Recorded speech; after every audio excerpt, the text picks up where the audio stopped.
Muy buenas a todos cinéfilos y bienvenidos un día más a mi canal. Hoy les voy a contar mi opinión con spoilers de Los Cuatro Fantásticos, la nueva entrega del universo cinematográfico de Marvel y la primera en la que aparece la icónica familia de Marvel Comics. La película está dirigida por Matt Shakman y está protagonizada por Pedro Pascal, Vanessa Kirby, Yvonne Moss-Backrack y Joseph Quinn. La película es muy importante porque no solo establece a probablemente la familia más famosa del universo Marvel, sino también sienta las bases de lo que vamos a ver en Vengadores Doomsday en diciembre del año 2026. Así que sienta las bases de muchos elementos que tenemos que tener en cuenta de cara al futuro.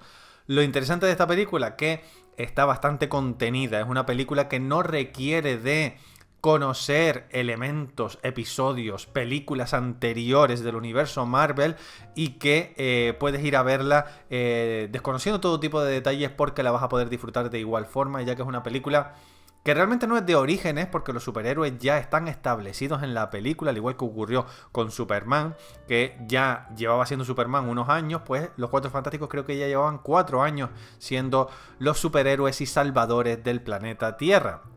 Recuerden que esta tierra es una tierra distinta a la tierra del universo Marvel, ya que es como una especie de dimensión paralela. Esta tierra creo que se llama 828. Y la tierra donde ocurren todos los eventos de Vengadores, Iron Man, Capitán América, etcétera, creo que es la 616.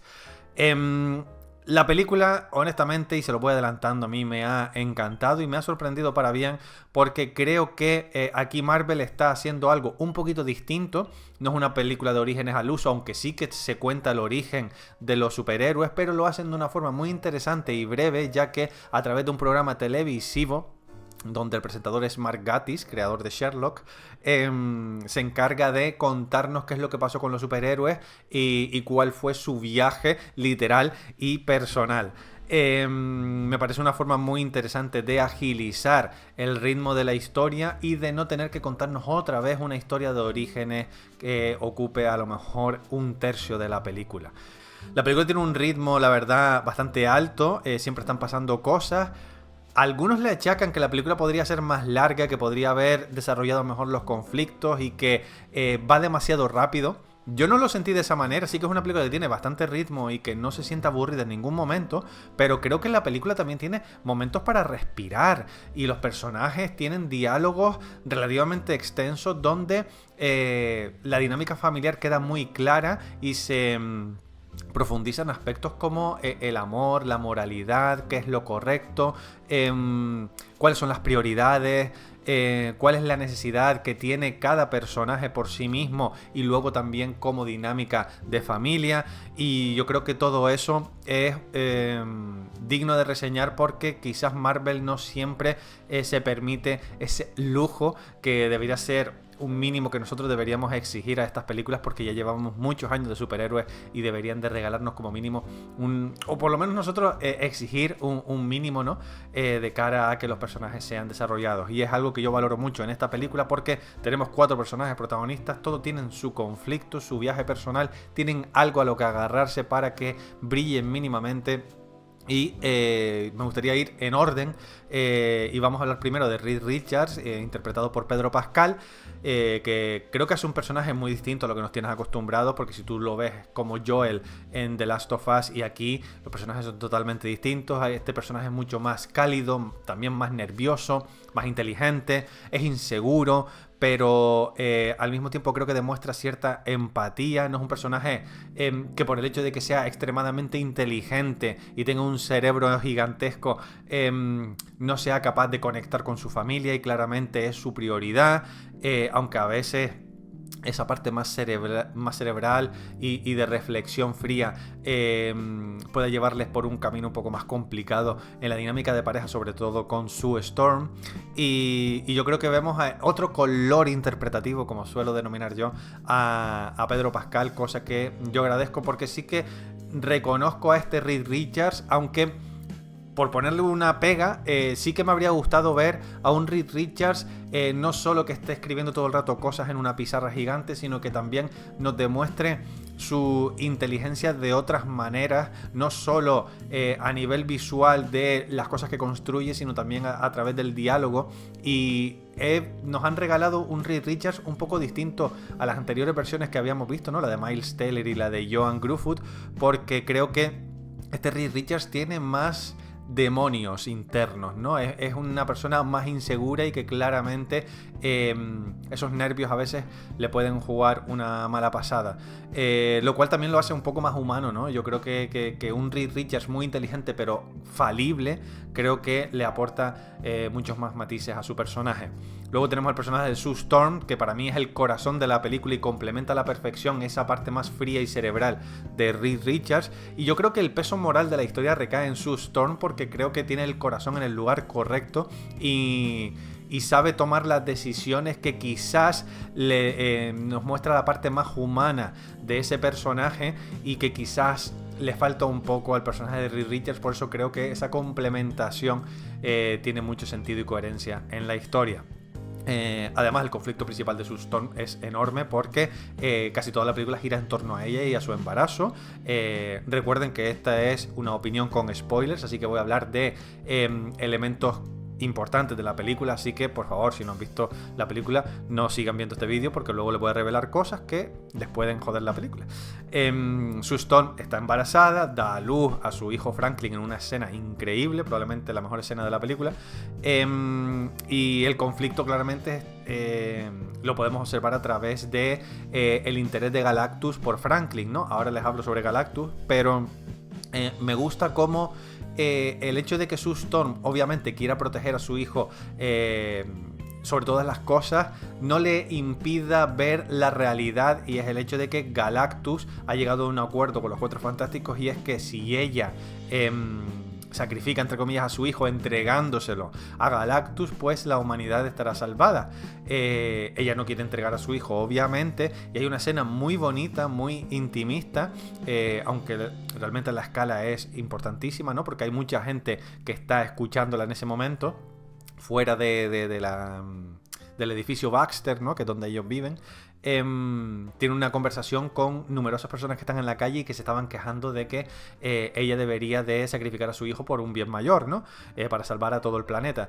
Y ella tiene una conversación muy interesante con ellos, donde dice algo así como: no estoy dispuesto a sacrificar a mi hijo por el planeta Tierra, pero tampoco estoy dispuesta a sacrificarlos a todos ustedes por mi hijo. Entonces, como que ella quiere encontrar una alternativa en la que pueda salvarlos a todos, pero sin sacrificar a nadie. Y creo que esa parte más humana del personaje hace que se sienta más cercano, haya mucha más empatía para con el ciudadano de a pie, y creo que está muy conseguida esa secuencia, y sobre todo la forma de perfilar el personaje de Sue Storm, que creo que es probablemente la principal base de la película, porque tiene muchos elementos no solo emocionales, sino también de poder. Tiene un poder realmente abrumador el personaje de Sue Storm.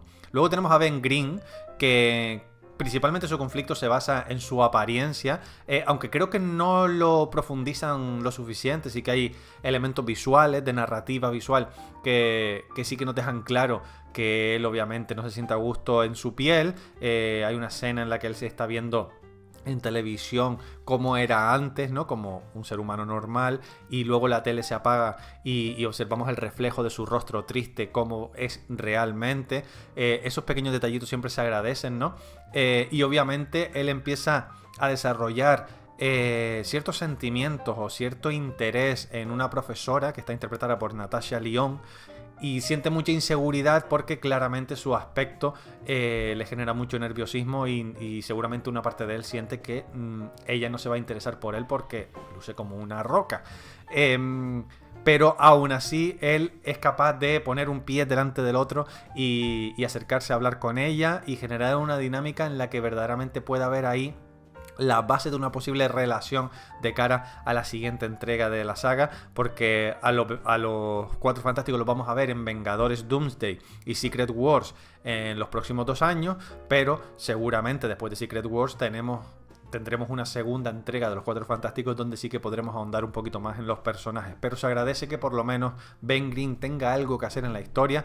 Además, creo que en todo momento no nos muestran a una persona ruda, torpe, impulsiva, agresiva, que a lo mejor sí que lo hemos visto un poquito más en las anteriores películas, sino que verdaderamente es un hombre con mucha sensibilidad, con mucha necesidad de proteger a su familia y muy desinteresado, ¿no? Entonces yo disfruto mucho de esta nueva versión de Ben Grimm en comparación con las anteriores.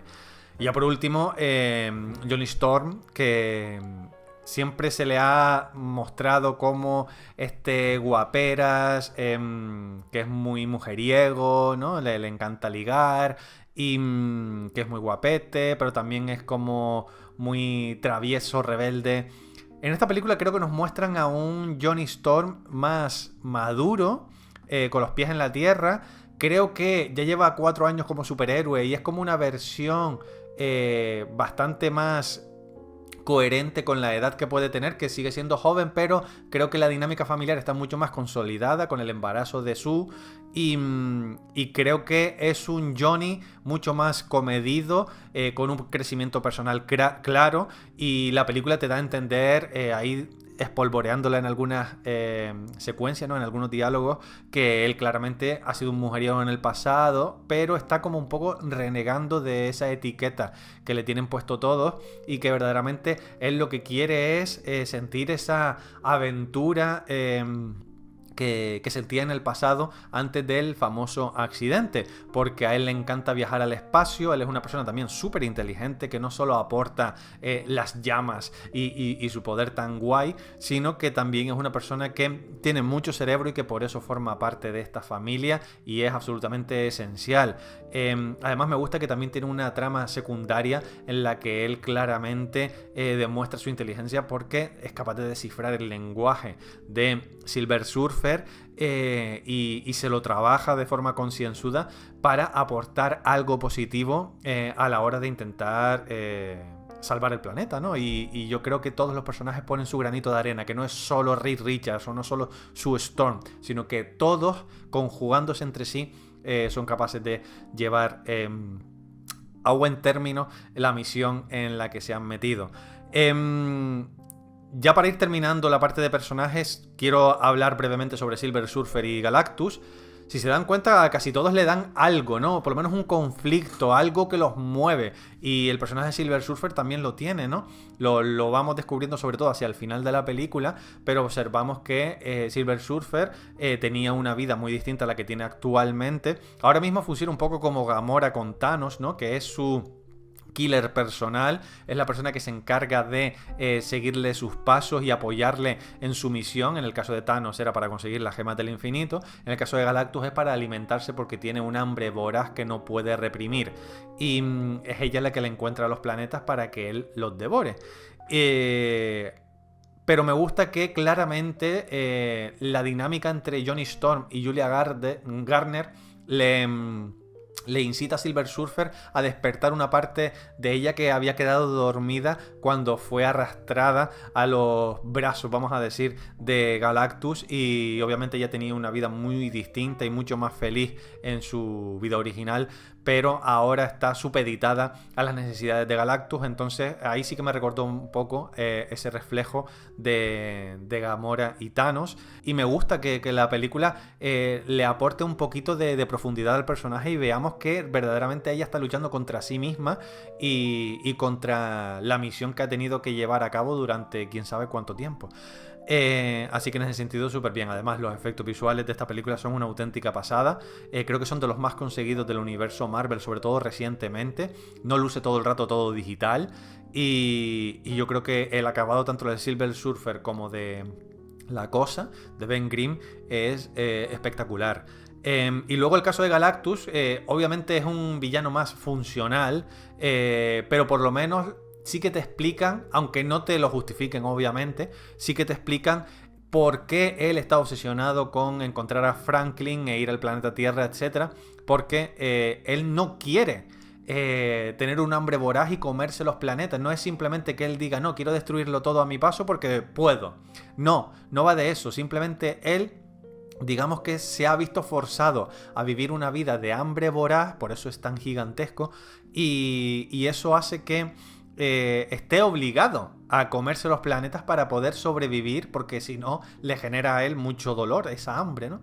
Y él quiere que alguien ocupe su lugar para poder abandonar ese rol de Galactus, de Dios todopoderoso hambriento, y por eso quiere encontrar a Franklin, no para matarlo porque es un asesino de bebés, no, sino porque ha visto en Franklin que claramente a través de su código genético, su biología, es una persona con unos poderes fuera de lo normal, que probablemente veremos mucho en Vengadores, Doomsday y Secret Wars, está muy claro, sobre todo después de la escena post-créditos, hablaremos sobre ello. Pero me mola eso, que no es simplemente un villano en el que dice, no, quiero tener el poder del universo. No, simplemente es en plan, quiero abandonar mi trabajo de comedor de mundos y para eso necesito a ese niño. Y si me tengo que cargar a esta gente por el camino, pues me los cargo. Pues me resulta más interesante eso, más estimulante que el típico villano de turno. Así que agradezco mucho que Marvel haya construido el personaje de esta manera, aunque luego no le dé un pozo como si se lo dio a Thanos o a Loki en su día, obviamente. La trama yo creo que es bastante sencilla, va al grano, nos establecen ya directamente la dinámica familiar, en ningún momento quieren correr por correr, y además me gusta que la historia está muy bien estructurada, hay un increscendo sobre todo, no solo de emoción, sino también narrativo, porque observamos que la película por momentos tiene unas ambiciones gigantescas, porque estamos hablando de una cooperación internacional de todo el planeta para establecer esos puntos por todo el planeta para llevar el planeta Tierra a otro lugar en el espacio, no sé si en el tiempo también, para alejarse de Galactus, y me gusta que esta película se apoya mucho en la inocencia, en la esperanza, en la empatía entre todos los personajes y los ciudadanos, porque lo fácil habría sido tirar de cinismo y que sean los superhéroes los que toman la decisión por los demás y tal, pero no, en este caso todos trabajan a una para intentar alejarse de Galactus y sobrevivir. Creo que en ese sentido esta película también tiene un humor muy comedido y en ese sentido también se aleja de las películas de Marvel, porque hay muchas películas de Marvel que se exceden con la cantidad de humor, que hay momentos que introducen en mitad de una escena dramática porque no quieren que el exceso de dramatismo de dicha escena mate el entretenimiento del espectador. Que yo creo que esa multiplicación me parece, o esa suma vamos a decir, me parece bastante ridícula, de no, el espectador solo se entretiene si hay diversión o colorinchi saltándose en pantalla. No, el espectador también puede entretenerse con el dramatismo, y creo que esta película hace respirar las escenas en las que hay un poquito más de drama y no se obliga a romper ese dramatismo con chistes totalmente innecesarios. Así que puntos positivos para esta película en ese sentido también. Ya para ir terminando, sí que quería hablar sobre la banda sonora de Michael Giacchino, que nos ha regalado composiciones increíbles a lo largo de estos 20-25 años de carrera que tiene. Creo que es una de mis composiciones favoritas del universo Marvel compuestas por él. También me encanta la de Spider-Man No Way Home, que yo siempre reivindico. Creo que no se habla lo suficiente sobre esa banda sonora, creo que es fantástica. La de Doctor Extraño también es maravillosa. Pero esta película, esta banda sonora me gusta porque en la película creo que está muy bien utilizada, ese tono sesentero, vintage, pero también épico y emocional, que siempre forma parte de las composiciones de Michael Giacchino. Tiene mucha personalidad y yo creo que si la escuchas fuera de la película también va a ser una escucha más que estimulante. Termino simplemente diciéndoles que esta película tiene dos escenas postcréditos, una de ellas, la que es al final del todo, da un poco igual porque son ahí unos dibujitos y no aportan nada, pero la escena postcréditos, que deberíamos de decir precrédito casi, porque literalmente antes de los créditos finales es cuando se nos muestra, vemos que han pasado 4 años, que ya Franklin es un niño, no es un bebé, y básicamente recibe la visita de Doctor Doom, que no se le ve la cara, no vemos a Robert Downey Jr., pero sí que le vemos la capa, ¿no? Y la máscara, ¿no? y Franklin le está tocando la cara. Hay teorías, porque he estado leyendo recientemente, que dicen que Robert Downey Jr. no va a estar desfigurado en la película, porque en los cómics, si recuerdan, Doctor Doom queda desfigurado y por eso utiliza la máscara para que no se le vea la cara. Pero aparentemente Robert Downey Jr. no va a recibir horas y horas de maquillaje en la cara para que le desfiguren por completo. No tendría sentido, porque para eso pillas a Robert Downey Jr. para que se le vea bien la cara y que te venda la película él solo. Pues claro, hay teorías que dicen que Franklin le toca la cara a Doctor Doom en ese momento y que lo que hace es curarle. Por eso en Vengadores Doomsday vamos a ver la versión curada del rostro de Victor Von Doom. Pero vamos, que esto son teorías, obviamente no sabemos nada. A lo mejor simplemente el chiquillo vio a Robert Downey Jr. y digo, te quiero tocar la cara y ya está. Pero Franklin seguramente va a tener mucha importancia en esta película, bueno, o sea, en las próximas películas, porque en los cómics sus poderes son absolutamente abrumadores y otras personas quieren utilizarlos para su propio beneficio. Para mí, esta es una de las mejores películas del universo Marvel desde Vengadores Endgame. Sé que esto se suele utilizar mucho, pero ya llevamos bastantes películas desde 2019 que se estrenó Vengadores Endgame. Desde Shang-Chi, Viuda Negra, Eternals, Spider-Man No Way Home, Guardianes de la Galaxia 3, The Marvels, Capitán América 4, Deadpool and Wolverine. No sé si la puedo decir toda, seguramente se me queden películas atrás. Pero Thunderbolts, que es reciente. Pero de todas estas, yo diría que junto con Spider-Man No Way Home y Guardianes de la Galaxia 3 es mi favorita sin duda de estas 8 o 10 que se han estrenado estos últimos años. Wakanda Forever. Y yo diría que casi la pongo por encima de Guardianes de la Galaxia 3 porque, pareciéndome una buena película, no me terminó de gustar el villano. Y sí que es verdad que James Gunn, uno de sus problemillas es que a veces se excede con el humor, y esta película creo que sí que está un poquito mejor compensada y equilibrada en ese sentido. Así que yo estoy muy contento con esta película de Marvel. Ya saben que yo estaba muy desencantado con el universo Marvel recientemente, y algunas de las películas directamente ni las vi porque me daban una pereza tremenda, y su recibimiento fue bastante frío, ¿no? Como fue The Marvels y Capitán América 4, que ninguna de esas dos las he visto, ni las pienso ver. Pero esta película me ha devuelto un poco la fe en el universo de Marvel, y verdaderamente voy a llegar a Vengadores Doomsday con muchísimo interés, y por supuesto iré a verla al cine, quizás no con la misma ilusión con la que fui a ver Infinity War y Endgame, pero sí con ciertas ilusiones renovadas en el universo Marvel tras un bache de 3-4 años bastante complicado.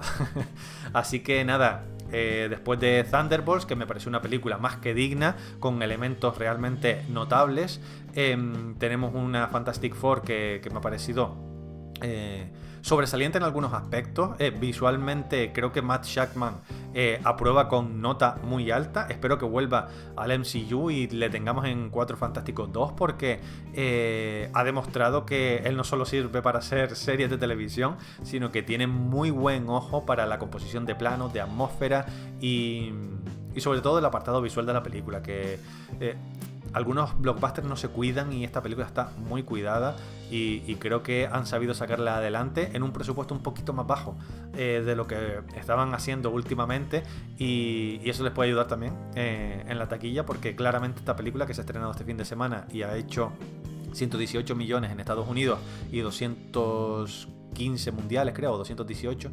va a rondar los 600 millones mundiales, no va a ser mucho más, que hace 6 años lo habríamos visto como un fracaso, pero hoy en día creo que es un dato digno, que salva los muebles y que supone un buen inicio para esta familia de superhéroes. Yo me despido por hoy, no sin antes animándoles a que se suscriban al canal, a que le den me gusta a este vídeo y que activen la campanita, porque en agosto va a haber contenido muy interesante y diverso.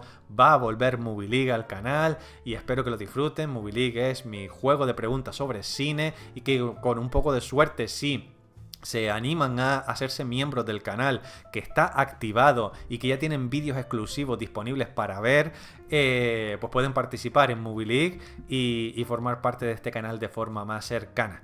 Me despido por hoy y, como siempre les digo, muy pronto van a tener más vídeos, pero hasta entonces nos vemos en el cine.